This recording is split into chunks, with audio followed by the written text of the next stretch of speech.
ಇವತ್ತೇ ರಿಲೀಸ್ ಆಗುತ್ತಾ ನಿಗಮ ಮಂಡಳಿ ಸ್ಥಾನದ ಪಟ್ಟಿ. ಸಂಕ್ರಾಂತಿ ಬಳಿಕ ಸ್ಥಾನಕ್ಕಾಗಿ ಕಾದು ಕುಳಿತ ಆಕಾಂಕ್ಷಿಗಳು ನಿನ್ನೆಯಿಂದ ಕೂಡ ರಿಲೀಸ್ ಆಗುತ್ತೆ ಅಂತಿದ್ದಾರೆ ಡಿಸಿಎಂ ಡಿಕೆ ಶಿವಕುಮಾರ್. ಹಾಗಾದ್ರೆ ಇವತ್ತಾದ್ರೂ ನಿಗಮ ಮಂಡಳಿ ಸ್ಥಾನದ ಮೊದಲ ಪಟ್ಟಿ ರಿಲೀಸ್ ಆಗುತ್ತಾ? ಆಕಾಂಕ್ಷಿಗಳು ಕಾದು ಕೂತಿದ್ದಾರೆ, ಸಂಕ್ರಾಂತಿ ಗಿಫ್ಟ್ ಸಿಗುತ್ತೆ ಅಂತ. ನಿನ್ನೆಯಿಂದ ಕೂಡ ರಿಲೀಸ್ ಆಗುತ್ತೆ ಅಂತಾನೆ ಡಿಸಿಎಂ ಡಿಕೆ ಶಿವಕುಮಾರ್ ಅವರು ಹೇಳ್ತಾ ಇದ್ರು.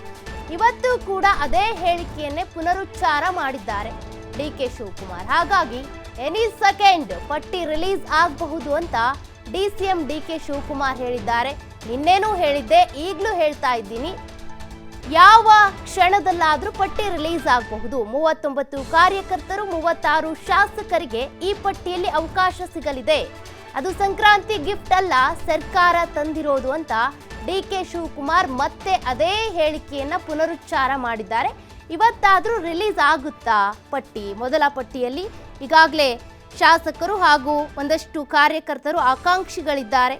ಹಾಗಾಗಿ ಪಟ್ಟಿಯನ್ನ ರಿಲೀಸ್ ಮಾಡಿದ್ರೆ ಅವರಿಗೆ ಒಂದು ರೀತಿ ಸಂಕ್ರಾಂತಿ ಗಿಫ್ಟ್. ಆದರೆ ಇವರು ಡಿಕೆ ಶಿವಕುಮಾರ್ ಅವರು ಹೇಳ್ತಾರೆ, ಅದು ಸರ್ಕಾರದಿಂದ ಬಂದಿರುವಂತ ಪಟ್ಟಿ, ನಾವೇನು ಸಂಕ್ರಾಂತಿ ಗಿಫ್ಟ್ ಅನ್ನ ಕೊಡ್ತಾ ಇಲ್ಲ ಅಂತ. 39 ಕಾರ್ಯಕರ್ತರು, 36 ಶಾಸಕರಿಗೆ ಮಣೆ ಹಾಕಲಾಗ್ತಿದೆಯಂತೆ. ಪಟ್ಟಿ ಇವತ್ತಾದ್ರೂ ಯಾವುದೇ ಕ್ಷಣದಲ್ಲಾದ್ರೂ ರಿಲೀಸ್ ಆಗ್ಬೋದು ಅಂತ ಹೇಳ್ತಿದ್ದಾರೆ. ರಿಲೀಸ್ ಆಗುತ್ತಾ ನೋಡ್ಬೇಕು.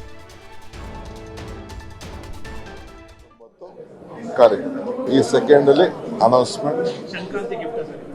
ಸಂಕ್ರಾಂತಿ ಗಿಫ್ಟ್ ಅಲ್ಲ, ಅದು ಸರ್ಕಾರ ತಂದಿದ್ದಾರೆ, ಸರ್ಕಾರದ ಅವ್ರಿಗೆ ಹಕ್ಕು. ಈ ಸೆಕೆಂಡ್ ಅಲ್ಲಿ ಅನೌನ್ಸ್ ಮಾಡ್ತಾ ಇದ್ದೀವಿ.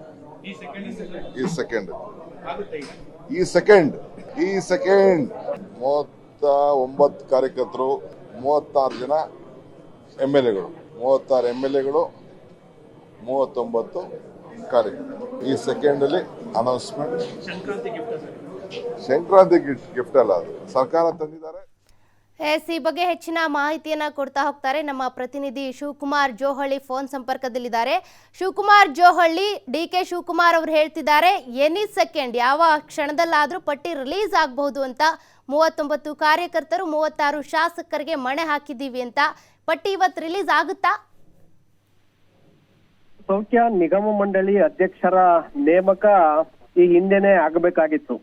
ಸಂಕ್ರಾಂತಿಯೊಳಗೆ ನಿಗಮ ಮಂಡಳಿ ಅಧ್ಯಕ್ಷರ ನೇಮಕ ಮಾಡ್ತೇವೆ, ಕಾರ್ಯಕರ್ತರು ಮತ್ತೆ ಶಾಸಕರಿಗೆ ಅವಕಾಶವನ್ನ ಮಾಡಿಕೊಡ್ತೇವೆ ಅಂತೇಳಿ ಕೆಪಿಸಿಸಿ ಅಧ್ಯಕ್ಷ ಡಿಕೆ ಶಿವಕುಮಾರ್ ಪದೇ ಪದೇ ಹೇಳಿಕೆಗಳನ್ನ ಕೊಡ್ತಾ ಇದ್ರು. ನಿನ್ನೆ ಕೂಡ ಯಾವುದೇ ಕ್ಷಣದಲ್ಲಿ ಬೇಕಾದ್ರೂ ಪಟ್ಟಿ ಬಿಡುಗಡೆ ಆಗಬಹುದು ಅನ್ನುವಂತ ಹೇಳಿಕೆಯನ್ನ ಕೊಟ್ಟಿದ್ರು. ಸಂಜೆಯೊಳಗೆ ಪಟ್ಟಿ ಬಿಡುಗಡೆ ಆಗತ್ತೆ ಅನ್ನುವಂತ ನಿರೀಕ್ಷೆಗಳು ಕೂಡ ಇತ್ತು. ಆದ್ರೆ ಪಟ್ಟಿ ಬಿಡುಗಡೆ ಆಗಿಲ್ಲ. ಇವತ್ತು ಬೆಳಿಗ್ಗೆ ಕೂಡ ಮತ್ತೆ ಎನಿ ಸೆಕೆಂಡ್ ಪಟ್ಟಿ ಬಿಡುಗಡೆ ಆಗಬಹುದು ಅನ್ನುವಂತ ಹೇಳಿಕೆಯನ್ನ ಕೊಟ್ಟಿದ್ದಾರೆ. ಸೊ ಹಾಗಾಗಿ ಎಲ್ಲೋ ಒಂದು ಕಡೆ ಇವತ್ತು ಸಂಜೆಯೊಳಗೆ ನಿಗಮ ಮಂಡಳಿ ಅಧ್ಯಕ್ಷರ ಪಟ್ಟಿ ಬಿಡುಗಡೆ ಆಗಬಹುದು ಅನ್ನುವಂತ ನಿರೀಕ್ಷೆಗಳಿದೆ. ಯಾಕೆಂದ್ರೆ ಎನಿ ಸೆಕೆಂಡ್ ಅನ್ನುವಂತ ಮಾತನ್ನ ಡಿಕೆ ಶಿವಕುಮಾರ್ ಅವರೇ ಹೇಳಿರೋದ್ರಿಂದ, ಜೊತೆಗೆ ಎಷ್ಟು ಜನ ಅವಕಾಶ ಸಿಗುತ್ತೆ, ಎಷ್ಟು ಜನರಿಗೆ ಅವಕಾಶ ಸಿಗುತ್ತೆ ಅನ್ನುವಂತ ಮಾಹಿತಿಯನ್ನ ಕೊಟ್ಟಿರೋದ್ರಿಂದ ಸಹಜವಾಗಿ ಇವತ್ತು ಯಾವುದೇ ಕ್ಷಣದಲ್ಲಿ ಬೇಕಾದ್ರೂ ಪಟ್ಟಿ ಬಿಡುಗಡೆ ಆಗಬಹುದು ಅನ್ನುವಂತ ನಿರೀಕ್ಷೆಗಳಿದೆ. ಮೊದಲಿಗೆ ಸುಮಾರು 36 ಶಾಸಕರಿಗೆ ನಿಗಮ ಮಂಡಳಿ ಅಧ್ಯಕ್ಷ ಸ್ಥಾನವನ್ನ ಕೊಡೋದು, ಹಾಗೆ ಕಾರ್ಯಕರ್ತರಿಗೂ ಕೂಡ 39 ಕಾರ್ಯಕರ್ತರಿಗೆ ನಿಗಮ ಮಂಡಳಿ ಅಧ್ಯಕ್ಷ ಸ್ಥಾನವನ್ನ ಕೊಡುವ ಬಗ್ಗೆ ಈಗಾಗಲೇ ಪಟ್ಟಿ ಫೈನಲ್ ಆಗಿದೆ. ಹೈಕಮಾಂಡ್ ಕೂಡ ಅದಕ್ಕೆ ಗ್ರೀನ್ ಸಿಗ್ನಲ್ ಅನ್ನ ಕೊಟ್ಟಿದೆ, ಅಂಕಿತವನ್ನ ಹಾಕಿದೆ. ಪಟ್ಟಿ ಬಿಡುಗಡೆ ಎಷ್ಟೇ ಬಾಕಿ ಇದೆ. ಹಾಗಾಗಿ ಎನಿ ಸೆಕೆಂಡ್ ಅಂತೇಳಿ ಡಿಕೆಶಿ ಹೇಳಿದ್ದಾರೆ. ಇವತ್ತು ಸಂಜೆಯೊಳಗೆ ಪಟ್ಟಿ ಬಹುತೇಕವಾಗಿ ಬಿಡುಗಡೆ ಆಗುವಂತ ಸಾಧ್ಯತೆಗಳಿದೆ. ಸೌಖ್ಯ, ಶಿವಕುಮಾರ್, ಇಲ್ಲಿ ಇನ್ನೊಂದು ಗಮನಿಸಬೇಕಾಗಿರುವಂತ ವಿಚಾರ ಅಂದ್ರೆ 39 ಕಾರ್ಯಕರ್ತರು, 36 ಶಾಸಕರು. ಅಂದ್ರೆ ಶಾಸಕರ ಪರವಾಗಿ ಲಾಬಿ ನಡೆಸ್ತಾ ಇದ್ದಿದ್ದು ಸಿದ್ದರಾಮಯ್ಯನವರು, ಕಾರ್ಯಕರ್ತರ ಪರವಾಗಿ ಲಾಬಿ ನಡೆಸ್ತಾ ಇದ್ದಿದ್ದು ಶಿವಕುಮಾರ್ ಅವರು. ಹಾಗಾಗಿ 39 ಜನ ಕಾರ್ಯಕರ್ತರಿಗೆ ಮಣೆ ಹಾಕ್ತಿದ್ದಾರೆ. ಅಂದ್ರೆ ಡಿಕೆ ಶಿವಕುಮಾರ್ ಅವರ ಪಟ್ಟೆ ಮೇಲುಗೈ ಸಾಧಿಸಿದ್ಯಾ ಅಂತ? ಸತ್ಯ, ಒಂದ್ ಕಡೆ ಯಾಕೆಂದ್ರೆ ಈಗ ಲೋಕಸಭಾ ಚುನಾವಣೆ ಹತ್ರ ಬರ್ತಾ ಇರೋದ್ರಿಂದ ಸಹಜವಾಗಿ ಶಾಸಕರ ಅಸಮಾಧಾನವನ್ನ ತಣಿಸ್ಬೇಕಾಗತ್ತೆ. ಹಾಗಾಗಿ ಶಾಸಕರಿಗೆ ಮೊದಲು ನಾವು ನಿಗಮ ಮಂಡಳಿ ಅವಕಾಶವನ್ನ ಮಾಡಿಕೊಡೋಣ, ನಂತರದಲ್ಲಿ ಕಾರ್ಯಕರ್ತರಿಗೆ ಕೊಡೋಣ ಅನ್ನುವಂತ ಅಭಿಪ್ರಾಯವನ್ನ ಮುಖ್ಯಮಂತ್ರಿಗಳು ವ್ಯಕ್ತಪಡಿಸಿದ್ರು.